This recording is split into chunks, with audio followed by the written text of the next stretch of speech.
माँ Gayatri recording studio.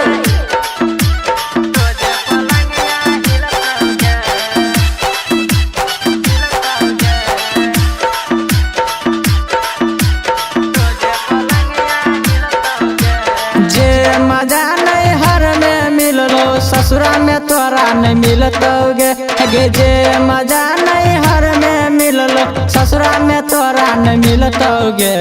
DJ वाला के सैया बना ले रोज पलंगिया हिलतोगे।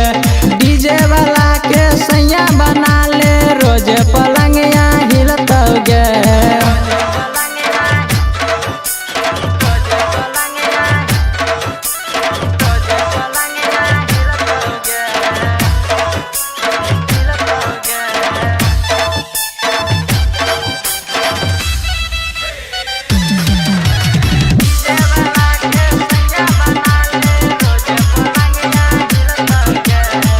बड़ निक लागे छो तोरा नहीं हर के प्यार गे।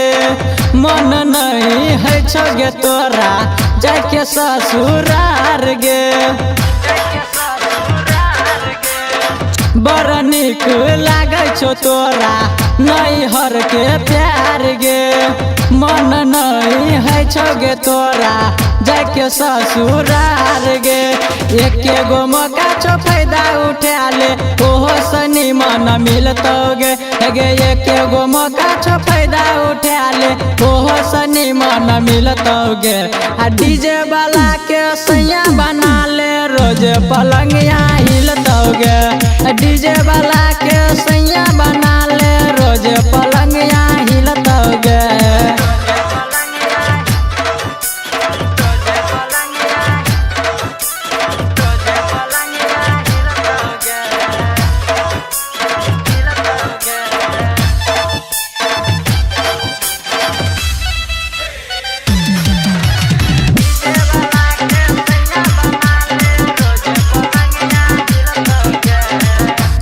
पहले प्यार जकेले कर नहीं विचार गे।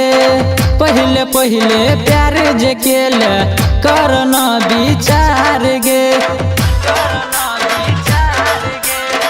पहले प्यार जकेले कर न विचार गे। पहले प्यार जकेले कर न विचार गे। मनीष पिंदर के अपन बनाइले राइटर शिवजी नहीं मिलतोगे गे। मनीष पिंदर के अपन बनाइले राइटर शिवजी नहीं मिलतोगे। डीजे वाला के सैया बना ले रोज पलंगिया हिलतोगे। डीजे वाला के सैया बना